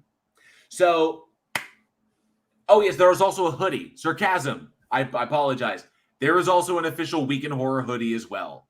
So you can definitely check that out. Like I said, yes, Elizabeth. My hair grew out a little bit. I had to get it cut today because it was just getting too long. So, but yes, had to take the hair off today. So that's what I was doing right before we went live. Is I had to go and get a haircut. So for this trivia question, we are giving away one of the new Week in Horror pint glasses. The very first one to go out will be the winner of this trivia question. So get those Google fingers ready. Well, we already got some answers in here. The answer is William Henry Pratt from Tony Regime. Ravenous name disagrees, says the answer is Chris Pratt because he's the answer to everything now. And the George says, join just in time. Good to see you. And the George said, yes, just in time for a trivia question. Hey, just as long as you hit that thumbs up and subscribe button, you're just in time at any time. Smash that thumbs up button. Yes, smash that like button. Here we go. Without further ado, tonight's trivia question is, how many years passed between the release of Critters 4 and their epic return in Critters Attack? One more time. How many years passed between the release of Critters 4 and their epic return in Critters Attack? Oh, God, I always want to do the Jeopardy music, but we'll get cut for that. Yeah, we would definitely get cut. Yeah. Yes, wrote no last name. The answer is not Daniel Pratt. Absolutely not. Christopher Music Channel tries 42 is not the answer. Obviously not the answer, but it is the answer to everything. To life and everything. Travis Brown says 17. Nope, not quite. Charlie Welch says 17. Nope, not quite. And Annie says 69. That's the answer to everything, bro. Not on this channel, at least. Oh, and we have a winner. Aaron Reese, we got a winner. Yes. Aaron Reese, 27 years. Yes, sir. 27 years went by in between Critters 4 and Critters Attack when Shudder finally brought them back and brought back to the mainstream. And probably the success of them on Shudder is the reason why the new Chucky series got greenlit on Sci-Fi. So we can thank Critters I think we can thank Critters for why we got a Chucky series back. And by the way, the new Chucky series is amazing. So congratulations to Aaron Reese. Let me write that down and make sure we got that so I can get you your official pint glass as soon as I find my congratulations. Congrats. Oh, what do we got? Let's see. Aaron Reese pint glass. Which reminds me, I gotta order one of these things myself. I know, I was gonna say, I think that sounds amazing. Aaron Reese. Fantastic. All right. So we had some other answers here. Let me take a look just to see what people put out there. Charlie Welch 17, Tony Regime 15, Aaron Reese got it right, and the George said 23, Sarcasm 22, Stellarium Celestia 10 to the negative 17. No, 10 plus 17 though. You were really close there. No. Oh yeah, that's true. Yep. Angie said 20. Aaron Reese said 29. Damn it. Oh, no, but Aaron Reese got it. You got it. Sir Little Wolf said 5 years. Angie says, damn, I was close. Aaron Reese has lost control of my fingers. Well, you fuck up one you a class. But 420, Nerd Journal 420? No, not 420. Yeah, that's a different one. That's a different one. All right. Fan-freaking-tastic. Okay. Oh, I see somebody brought somebody up. Donnie does it, says 1994 to 2019. But if those aren't the exact dates, give me 1 second.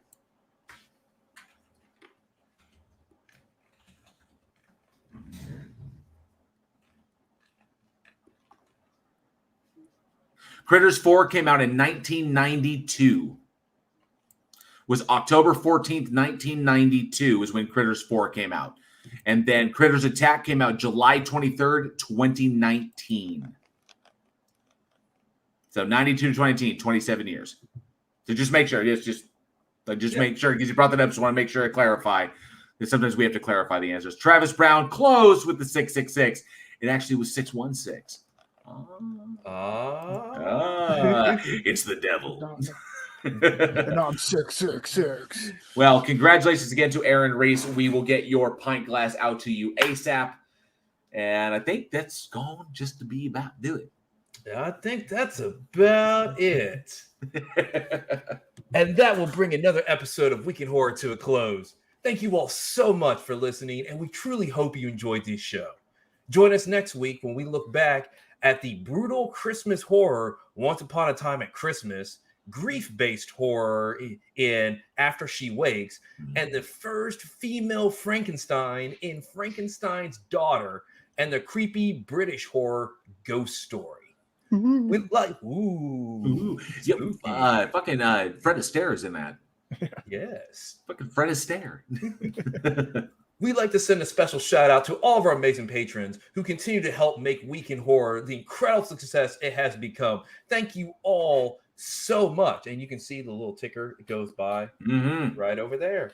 You too can get on the sticker on it. And you know, all the cool artwork here that we have at our show and our limited edition t-shirts. See, I need to actually try. Sometimes I can use words, sometimes I can't. It's been a long day, so I'm going to try this again. Take 2. And you know all the cool artwork we have for the show and our limited edition t-shirts. Well, Weekend Horror artist Joshua Olsen has opened up a store with all his amazing designs. Check out www.badsamurai.store to see all the latest amazing additions to his shop. Visit us at weekinhorror.net, where you can find links to all of our episodes, our bios, our merch store at Teespring, and of course, enter your email for a permanent entry to win a mystery horror shirt every month, courtesy of $6shirts.com.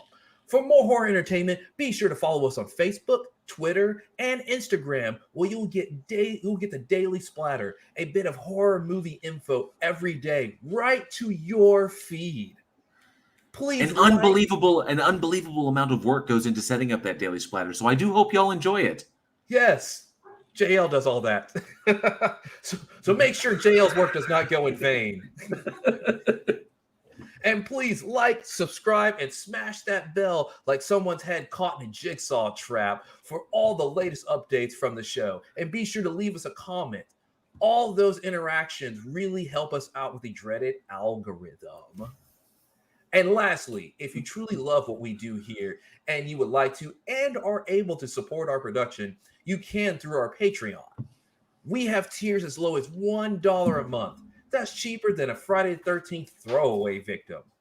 Higher tiers get early and special access, bonus content, and monthly horror movies. You can even join us as special judges in our bloodbath debates. That's been an amazing dynamic. Adding really patrons as judges has been fantastic. Absolutely. And absolutely. And you get your name on, once again, this lovely ticker as it goes by.